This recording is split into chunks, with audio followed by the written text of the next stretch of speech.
Bien, vamos a pasar a la enseñanza de esta noche, que termina el capítulo 16, y hemos rogado previamente a Dios que nos bendiga esta noche. Diario de un discípulo, vamos en el día número 96, que le he puesto por tema la metamorfosis de la relación con Dios. Y para eso vamos a Juan 16, del 25 hasta terminar, que es hasta el versículo 33. Vamos a leerlo de forma alternada, por favor, y en el 33 nos vamos a unir. Dice así la Escritura: estas cosas os he hablado en alegorías. La hora viene cuando ya no os hablaré por alegoría, sino que claramente os anunciaré acerca del Padre. En aquel día pediréis en mi nombre, y no digo que yo rogaré al Padre por vosotros. Pues el Padre mismo os ama, porque vosotros me habéis amado y habéis creído que yo salí de Dios. Salí del Padre y he venido al mundo. Otra vez dejo el mundo y voy al Padre. Le dijeron sus discípulos: he aquí, ahora hablas claramente y ninguna alegoría dices. Ahora entendemos que sabes todas las cosas y no necesitas que nadie te pregunte. Por eso creemos que has salido de Dios. Jesús le respondió: ¿ahora creéis? He aquí, ahora viene y ha venido ya, en que seréis esparcidos cada uno por su lado, y me dejaréis solo, mas no estoy solo, porque el Padre está conmigo.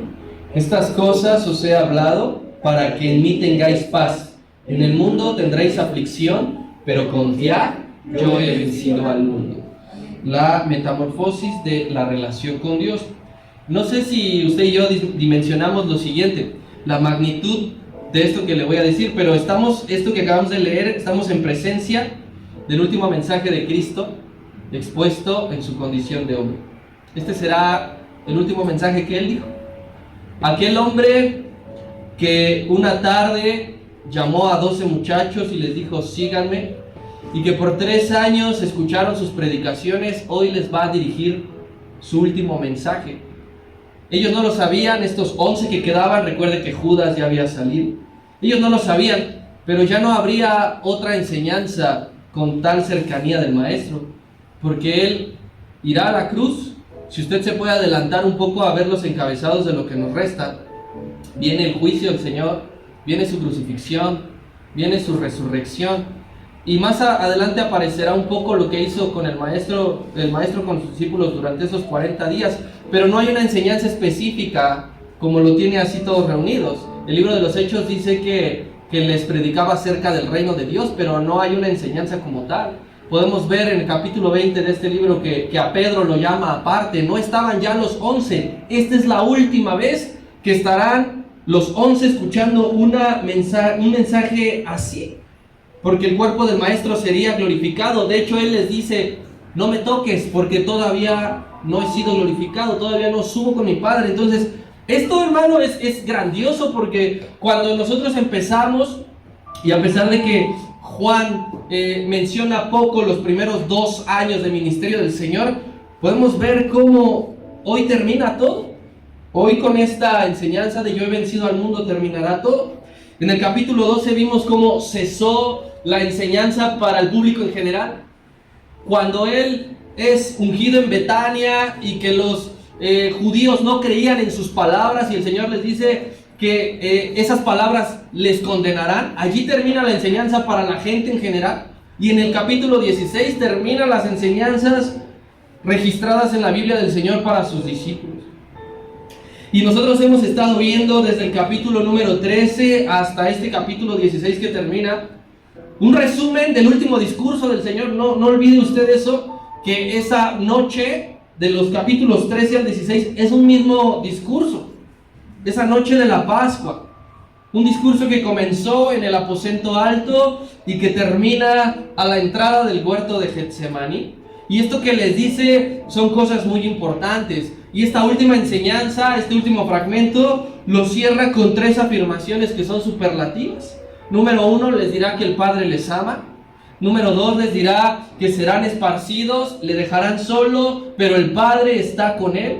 Y número 3, les dirá: tengan confianza porque yo he vencido al mundo. 3 afirmaciones superlativas. Algo superlativo es algo que está muy por encima de todo, que es totalmente fuera de lo común. Entonces, estas 3 cosas que les dice está por encima de todo. Así que vamos a ver el significado y la revelación de estas últimas 3 cosas que el Señor ha de decirles. Yo leo Juan 16 del 25 al 28. Usted, por favor, ponga mucha atención en lo que dice el maestro. Estas cosas os he hablado en alegorías. La hora viene cuando ya no os hablaré por alegorías, sino que claramente os anunciaré acerca del Padre. En aquel día pediréis en mi nombre, y no os digo que yo rogaré al Padre por vosotros, pues el Padre mismo les ama, porque vosotros me habéis amado y habéis creído que yo salí de Dios. Salí del Padre y he venido al mundo, y otra vez dejo el mundo y voy al Padre. Recordemos que en varias ocasiones el Señor les hablaba por alegorías a sus discípulos, que es diferente a una parábola.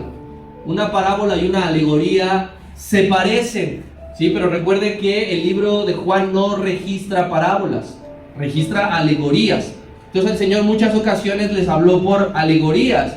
Una alegoría era la forma de exponerles la verdad de una manera temática. Usted habrá ido alguna vez a una fiesta temática, estas que se han puesto de moda últimamente. El Señor les exponía la verdad de esa manera, como que estaba cubierto con un velo. Les estaba hablando la verdad, pero no se los estaba revelando al 100%. Recordemos, el buen pastor, recordará Juan capítulo 10, cuando les habla del buen pastor, del ladrón, o cuando hace poco les está diciendo que iban a vivir ellos exactamente el mismo proceso de una madre previo a dar a luz y después de dar a luz. Esas son alegorías que él maneja, no son parábolas. Y en ambas alegorías, que son las que registra Juan, en ambas hubo la misma respuesta de parte de los discípulos: nulo entendimiento. ¿Por qué no entendían? Entre otras cosas, porque una alegoría no es fácil de entender. Sin el Espíritu Santo, tú y yo no podemos entender la palabra. Entonces, en ellos todavía no reposaba el Espíritu Santo. Por eso es que las alegorías no las entendían.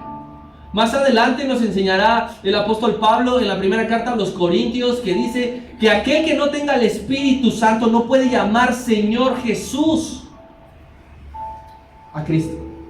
Entonces ellos no entendían las alegorías porque no tenían el Espíritu Santo y porque no son fáciles de entender. Mire, yo quiero que veamos sus reacciones. Vayamos por favor Juan 10:6, porque esto sucederá constantemente.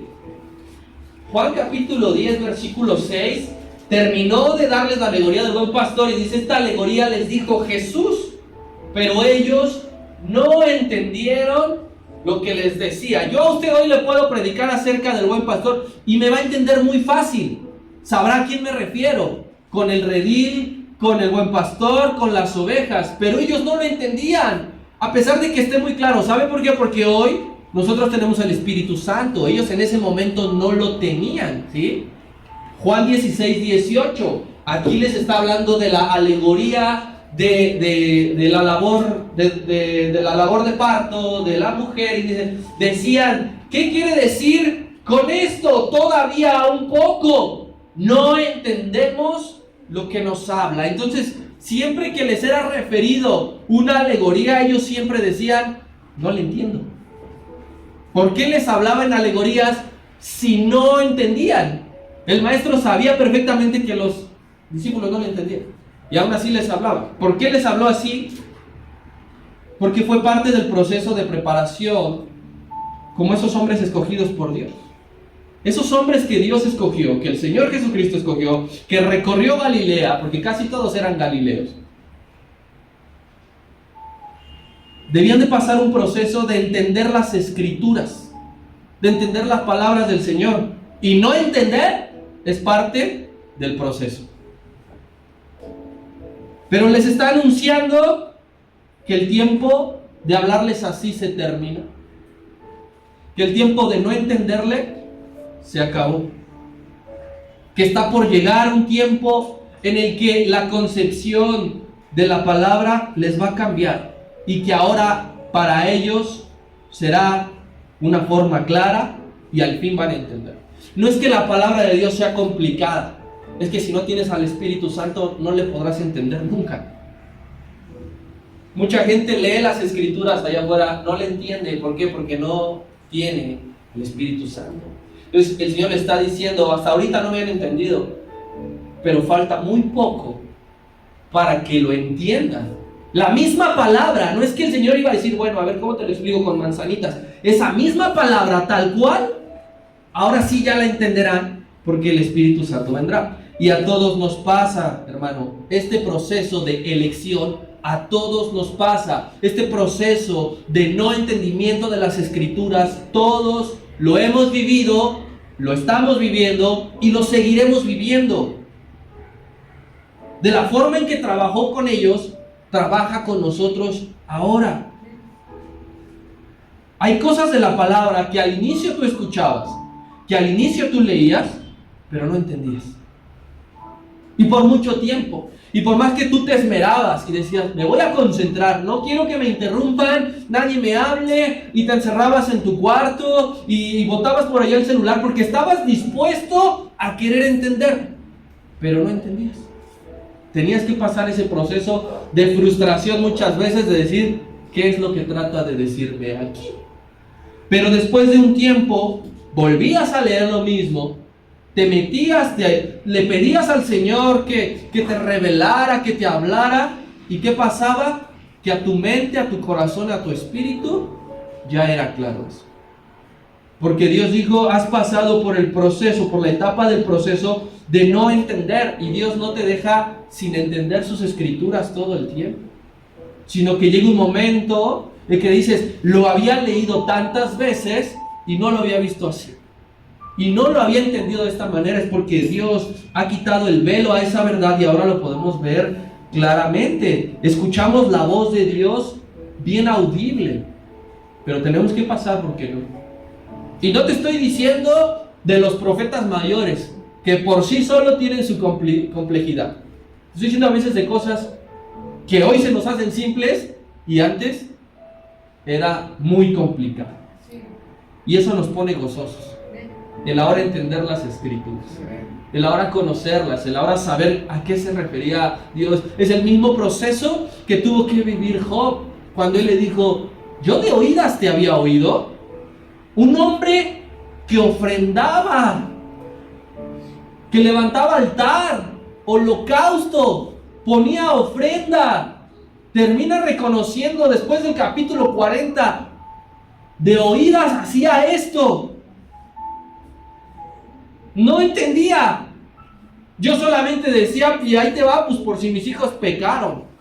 No había un entendimiento. Él tuvo que pasar un proceso, él tuvo que pasar una metamorfosis, él tuvo que pasar esa transformación para conocer a Dios y decirle, pero ahora mis ojos te ven. Lo mismo que hacía antes, lo sigo haciendo, pero ahora con un entendimiento. Esa parte es parte de la metamorfosis que todo discípulo experimenta en cuanto a su relación con Dios.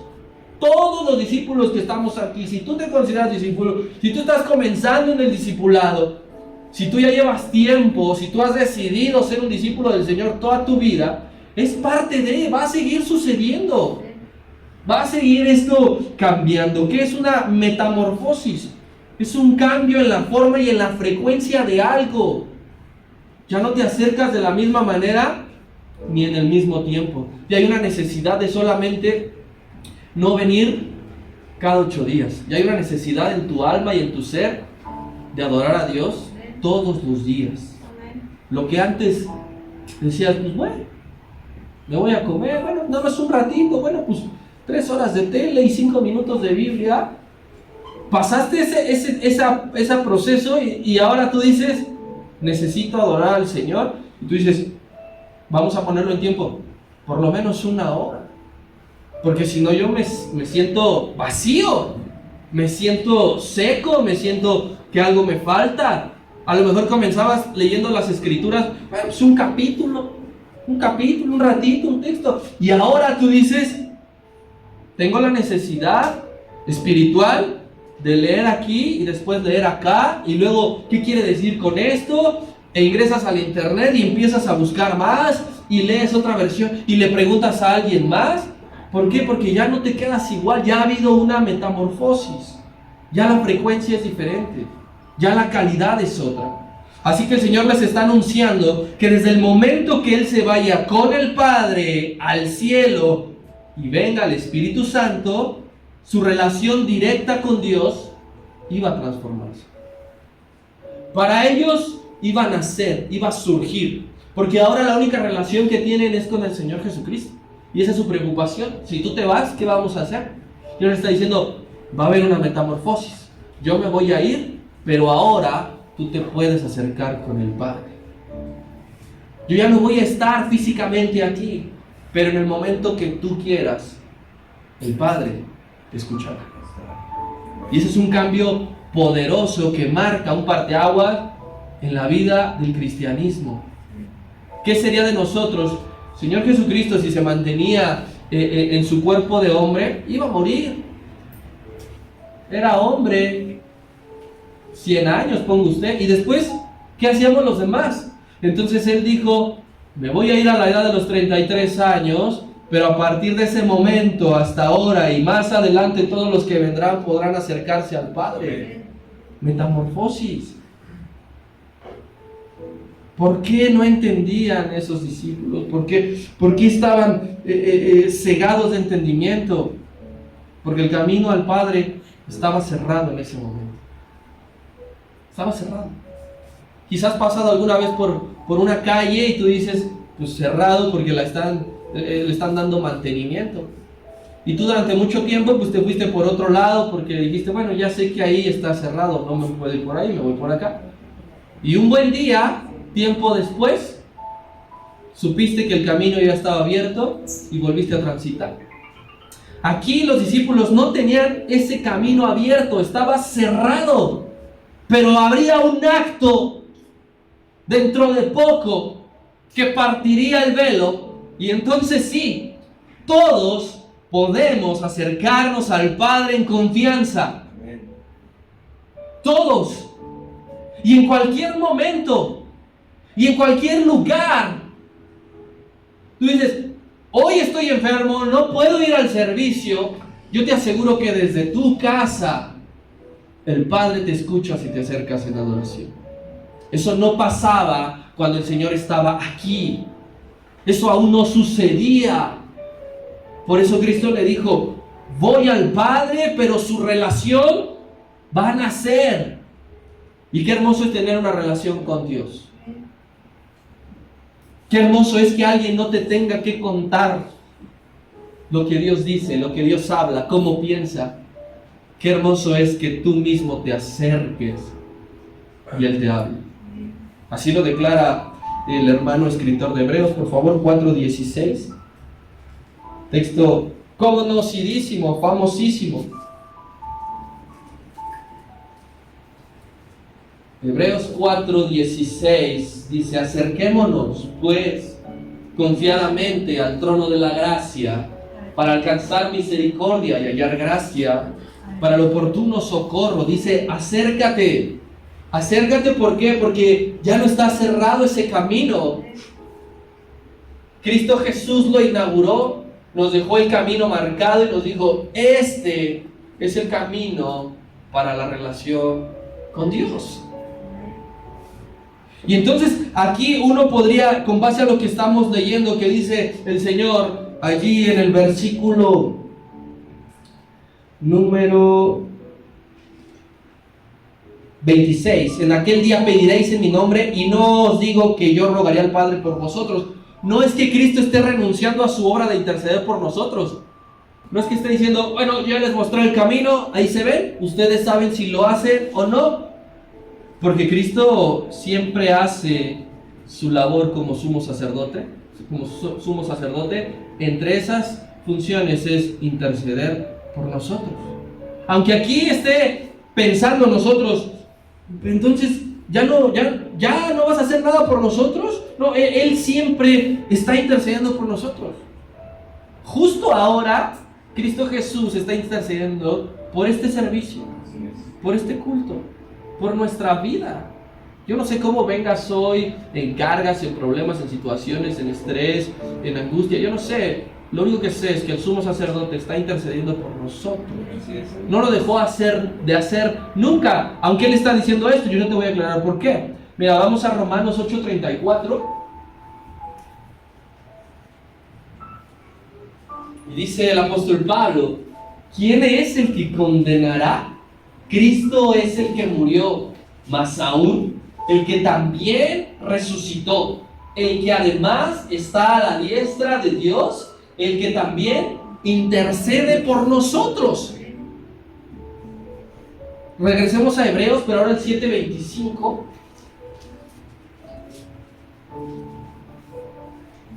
Y que está diciendo: por lo cual puede también salvar, habla de Cristo, perpetuamente a los que por Él se acercan a Dios. Fíjate, esto es bien importante. A los que por Cristo se acercan a Dios, Él puede salvarlos perpetuamente, a cualquier hora. Dice, viviendo siempre para interceder por ellos. Cristo ahora en el cielo, en la eternidad, intercede por nosotros. Entonces, ¿qué significa el versículo 26?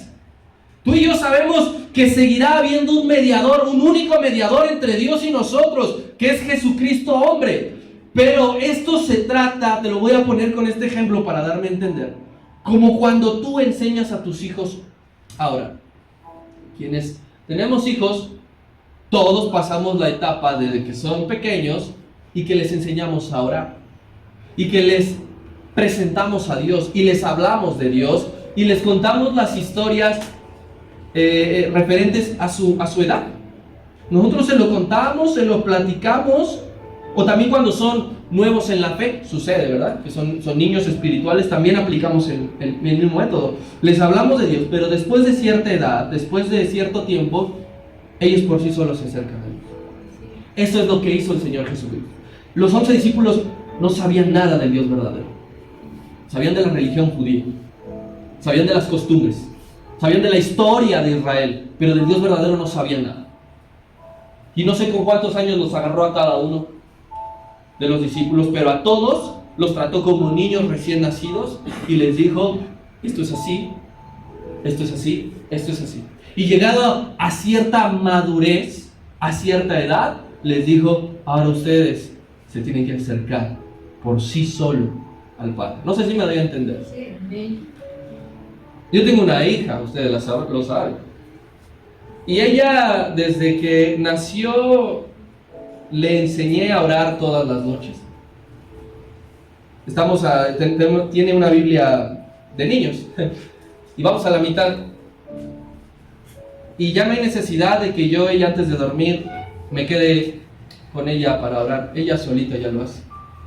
Incluso ha habido 2 visitas que en la noche, cuando ella ya está orando, me dicen: ¿está hablando con su mamá? ¿Habla sola? Y digo: no, está orando. ¿Ya ora sola? Sí. Y yo al inicio le decía: mira, hay que orar por esto. Y lo básico, cuando nosotros empezamos a agradecer. Empezamos agradeciendo: gracias por la comida, gracias por esto. Empezamos pidiendo: dame salud, dame trabajo. Pero llega un punto en el que tus oraciones ya no son así. Ya tienen una demanda más grande. Y ahora mi hija ya pide por los niños del mundo, por la predicación. ¿Por qué? Porque llega un punto en el que conoces ya a Dios por ti solo, que solito entras a su presencia. Y eso es lo que quiso lograr el Señor. Los discípulos en su momento le pidieron, se acercaron: enséñanos a orar. Fíjate aquí cómo fue esta metamorfosis. Enséñanos a orar. No lo sabemos hacer. Y el Señor está partiendo y ahora les está diciendo: y ahora por ustedes mismos le pedirán al Padre. Fíjate todo ese tiempo que pasó, que Él les dijo: durante 3 años fueron enseñados, instruidos, se les dio el conocimiento, ahora ustedes háganlo por sí mismos. Esto se trata de que Cristo sigue intercediendo por nosotros ante el Padre, lo hace con amor, pero a la par, en libertad, tú y yo ya nos acercamos a su presencia para adorar, para pedir en el nombre de Cristo. Diga conmigo: metamorfosis espiritual. Eso es lo que sucedió. Eso es lo que pasó. En este cambio, mi hermano, de los discípulos, hubo crecimiento. Cuando pasemos a los hechos, pues te darás cuenta que estos hombres ya no son los mismos, porque hubo un crecimiento, hubo una purificación en su relación con Dios, de que ellos lo buscaban, de que ellos lo anhelaban, de que ellos le deseaban. Hubo una santificación de su parte, porque eso es lo que trae esa nueva relación con Dios. Te hará crecer, te purificará y te santificará. Antes éramos enemigos de Dios, pasamos de ser enemigos de Dios ahora a ser recibidos por Dios. Dios el Padre, en la época que estaba con sus discípulos, los discípulos no eran recibidos por el Padre, no lo eran, pero ahora son escuchados. Y somos escuchados por gracia, somos escuchados por misericordia, pero tomando las palabras del Señor, somos escuchados, somos recibidos en esa relación porque el Padre nos ama. Eso le dijo el Señor a sus discípulos: el Padre les ama. Quiero decirles, Dios me dijo que el Padre les ama. Imagínate tú eso, hermano. No les está diciendo Cristo, yo les amo, eso ya se los dijo. Ahora le está diciendo, les tengo un mensaje de parte de Dios. Y el Padre dice, les amo. Dios es omnisciente, tú lo sabes, todo lo sabe. Y entre esas cosas que Él sabe, sabe quién ama al Hijo. ¿Quién verdaderamente ama al Hijo? Y les dijo, aquellos que aman al Hijo son amados por mi Padre. Entonces aquí hay algo que es trascendental para que vivamos con ese principio. Alguien que no ama al Hijo, Dios el Padre no le ama. Aquellos que niegan la divinidad de Cristo, aquellos que piensan que Cristo es un ser creado, Dios el Padre no les está amando.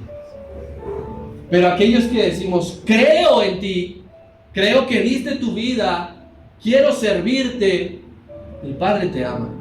Si tú eres de esos, el Padre te ama. En plena soledad, el Padre les amará. En pleno fracaso de su ministerio, el Padre les amará. En plena persecución de sus vidas, el Padre les amará. Y hoy quiero recordarte a ti en esta noche, en la soledad de tu vida, Dios te ama. Amén. En los éxitos y fracasos que has tenido, Dios te ama. Si alguien te persigue, Dios te ama. Porque los suyos tienen acceso libre a Dios, porque Él te ama. Quien no le ama no puede entrar con el Padre, porque no conoce el camino. Y que Dios el Padre te ame y me ame es sorprendente. Dios el Padre que vemos en el Antiguo Testamento y que enjuicia y que condena y que aborrece y que despliega su ira, Cristo a través del sacrificio vino a aplacar la ira de Dios para decirnos, te ama el Dios el Padre. Y eso es tan grandioso que no lo podemos entender. Es tan grandioso que no lo podemos digerir. Cómo Dios el Padre amaba a esos hombres. Cómo Dios el Padre me ama a mí. ¿Y por qué sucede esta metamorfosis? ¿Por qué tiene que haber este cambio?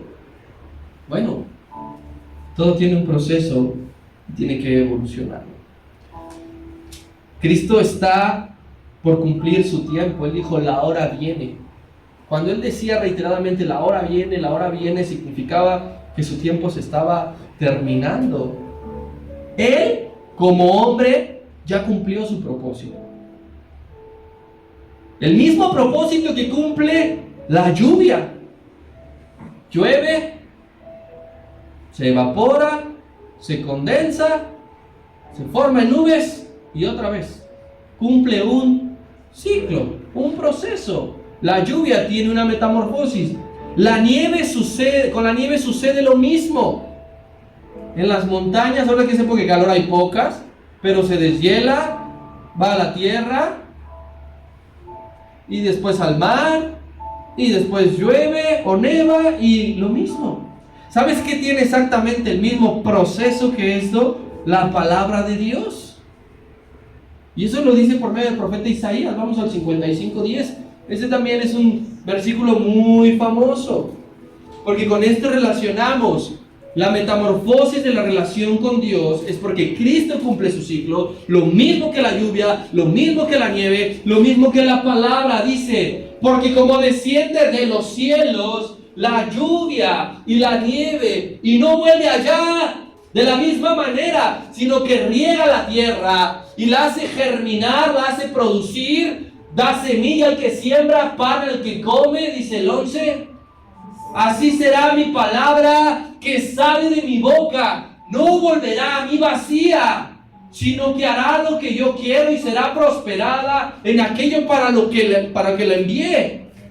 Entonces, cuando Cristo dice, yo estaba con el Padre, vine a la tierra, pero ahora volveré al Padre, a donde pertenece. Pero como se fue, no regresó, porque regresó al cielo con millones de almas como fruto.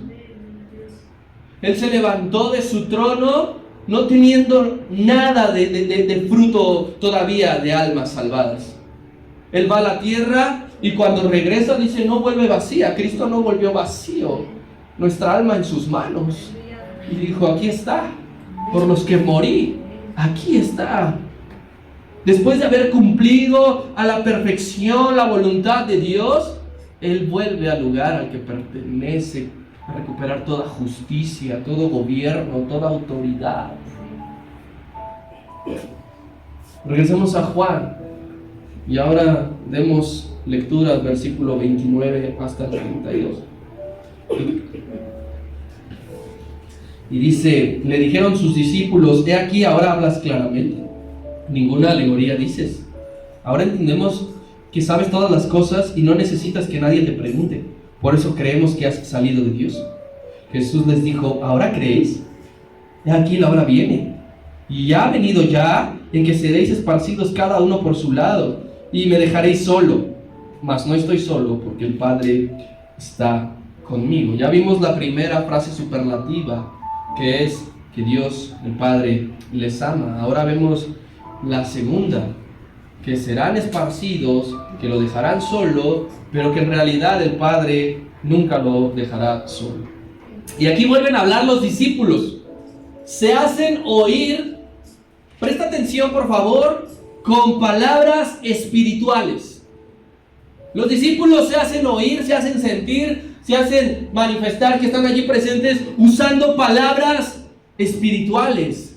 Les dice, ahora sí te entendemos. Ya no nos hablas por alegorías, ya era hora. Y agregan un poco diciéndole, creemos, ahora sí creemos que has salido de Dios. ¿Suena bien esto o no suena bien?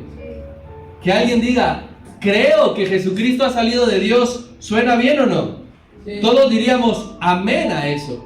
Si alguien se plantase aquí a decir, Jesucristo ha salido de Dios, yo lo creo, nosotros responderíamos amén, porque suena espiritual, ¿cierto?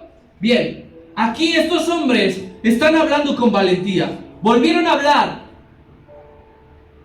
a afirmar, ya no a preguntar, como habían preguntado 4 anteriormente y habían preguntado mal. Ahora vuelven a hablar con valentía. Pero, hasta allí, usted diremos, gloria a Dios, pero hablaban con valentía, mas no mostrarían valentía en sus palabras. Se escuchaba lo espiritual, se escuchaba lo valeroso, pero no lo mostraría.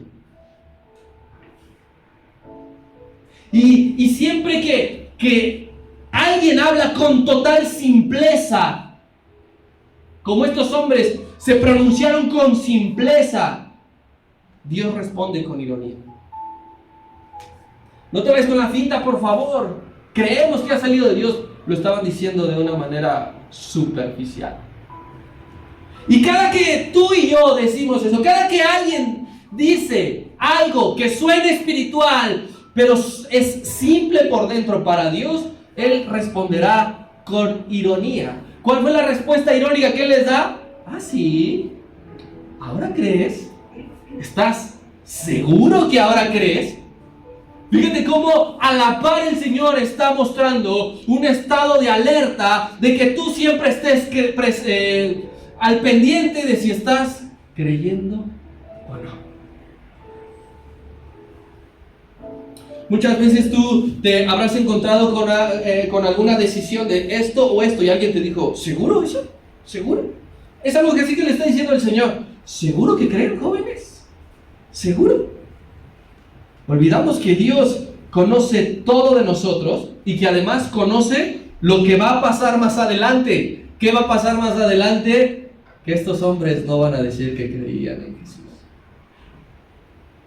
Yo no soy de ellos, decía Pedro una y otra vez. Y tuvo que recurrir a decir las mismas palabrotas que decía antes para que ve cómo yo no era uno de esos.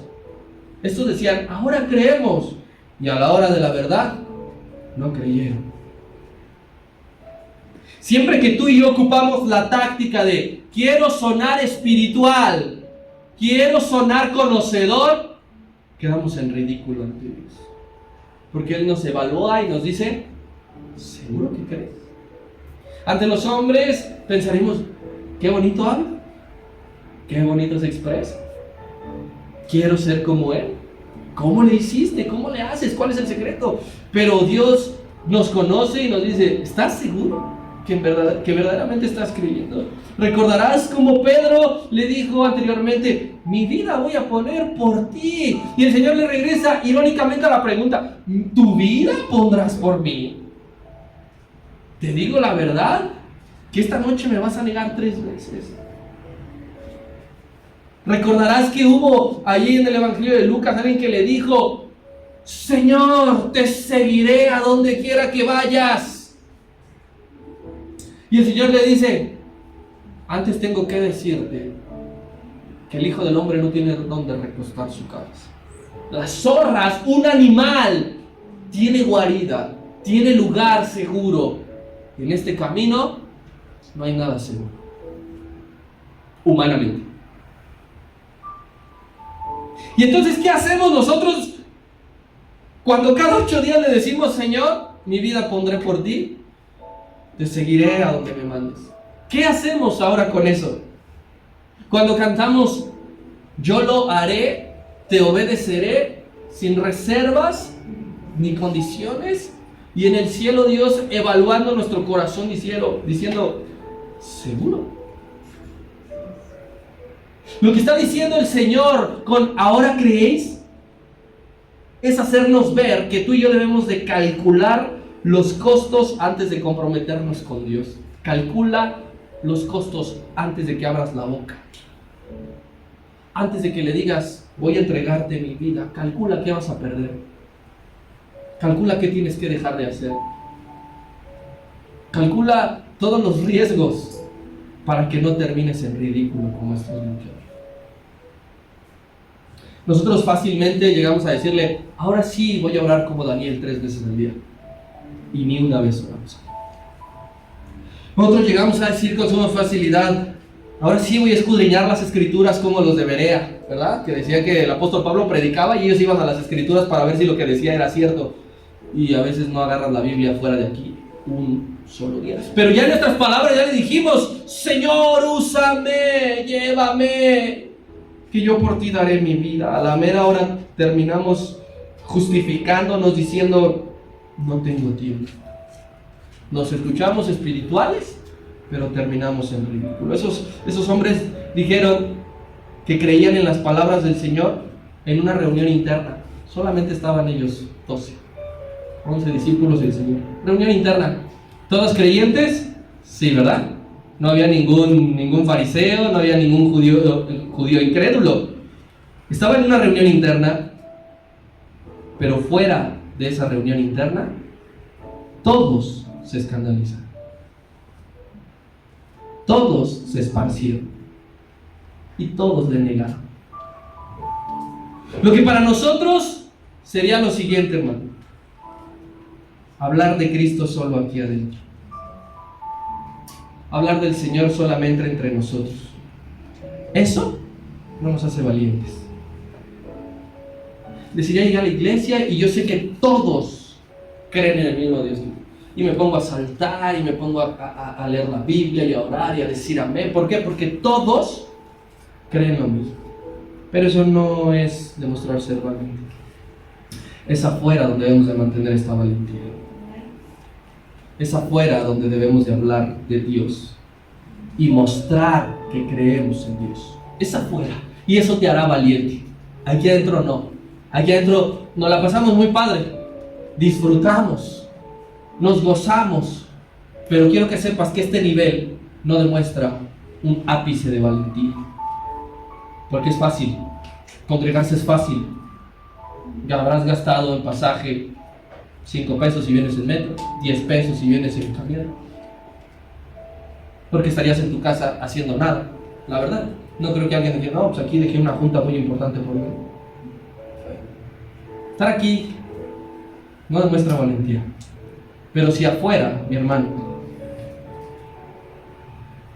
rodeado de usos y costumbres que no pertenecen al reino, mantienes tu credo en el Señor, eres un hombre valiente. Pero si te esparces, si huyes, si te escondes, ¿dónde quedó tu ahora creemos que has venido de Dios? ¿Dónde? Nos convertimos en bocones cobardes. Ellos pasaron de mostrar valentía a ser cobardes. Debemos de estar conscientes, hermano, debemos de estar preparados de que aparte de ser aborrecidos, ser perseguidos, experimentar tristeza, dice el Señor, le voy a agregar todavía algo más al paquete: van a ser esparcidos y van a conocer en primera persona la aflicción. Si tú decías, tengo ya con ser aborrecido, con que le caiga mal a todo el mundo por ser cristiano, y después viene el Señor y le agrega otro peso más, que no nada más vas a quedarte con su odio, te van a perseguir. Dices, bueno, está bien, eso lo acepto también, pero aparte de eso vas a experimentar tristeza. Oye, Señor, ya es demasiado, ¿no crees? No, todavía no. ¿Qué crees? Que te van a esparcir. A veces con quien te gusta estar, con quien te gusta adorar, ¿qué crees? Dentro de poco quizá ya no esté a tu lado, porque a otro lo mandaron para allá y a ti para acá. Por eso a veces no entiendo yo lo apático que somos para venir a congregarnos y cuando nos estamos congregando, porque llegará el punto en el que diremos, ¿cómo extraño a tal hermano? Y él ya está esparcido. O que te extrañen a ti, porque el esparcido fuiste tú. Así que cada que tengas la oportunidad de venir, mi hermano, piensa en eso, que quizá puede ser la última. Y dices, el Señor, ya es demasiado, 4, espérate porque te falta una más para cerrar el paquete. Serás afligido.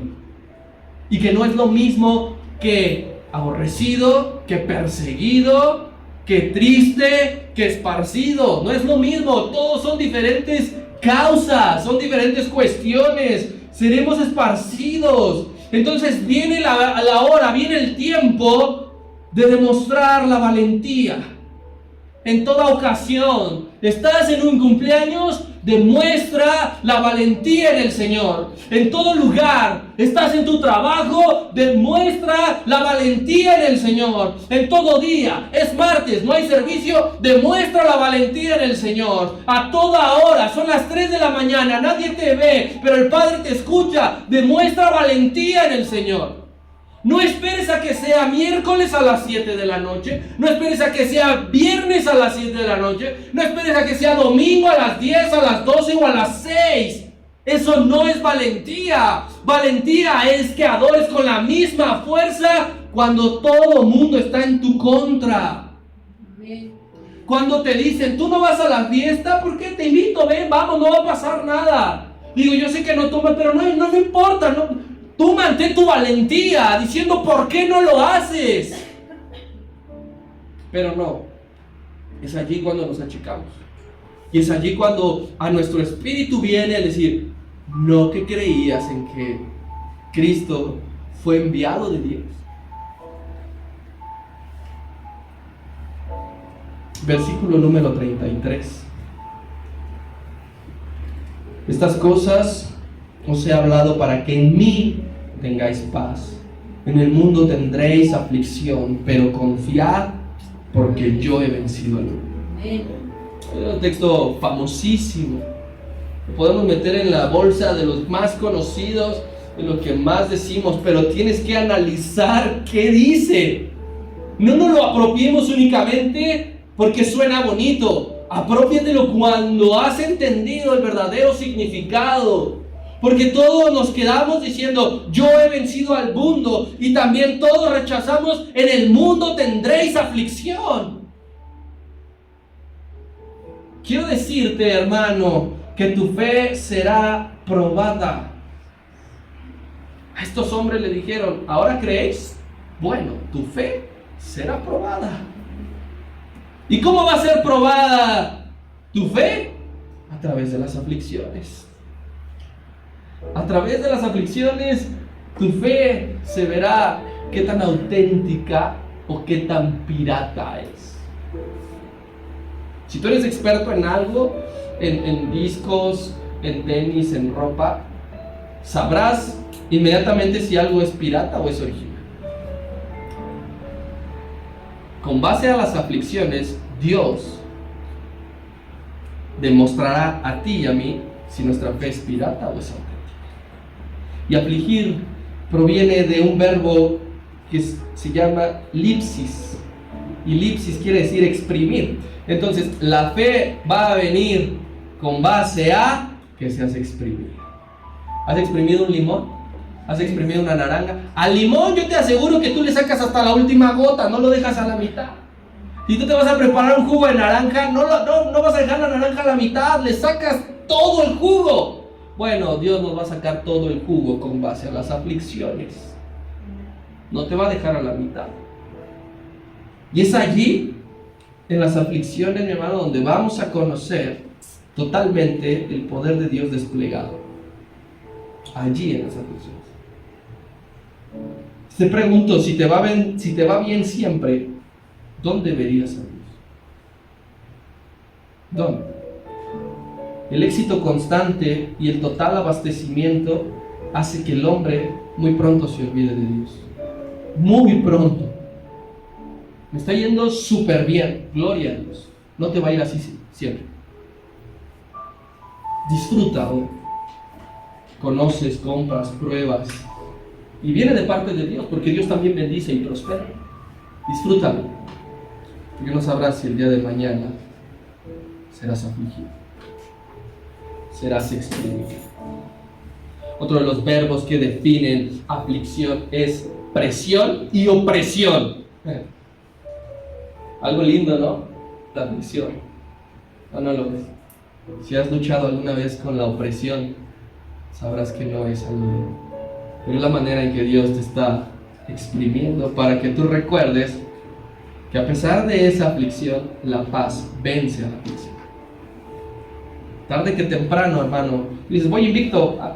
Tarde que temprano vas a experimentar la aflicción en este mundo. Todas las personas lo experimentan, allá afuera también son afligidos. Todas. ¿Por qué? ¿Por qué vamos a experimentar tarde que temprano la aflicción? Bien. ¿Quién trabaja aquí? ¿Su trabajo está en el mundo? Sí. Sí, ¿verdad? No está en Marte, no está en el espacio. ¿Su casa, su vecindario está aquí en el mundo? ¿Su escuela estuvo o está aquí en el mundo? Eso es más que suficiente para que seas afligido. Porque nos movemos aquí. Y como hijo de Dios, hermano, yo quiero decirte esto ya para terminar. Como hijo de Dios, tienes que tener presente que la cruz no solo fue una prueba para Jesús, también lo fue y lo es para nosotros. La cruz de Cristo es una prueba para ti y para mí, porque seremos probados si nos mantenemos firmes en creer en Él o no. Cuando Cristo cargaba la cruz a la par, estaba llevando nuestras pruebas.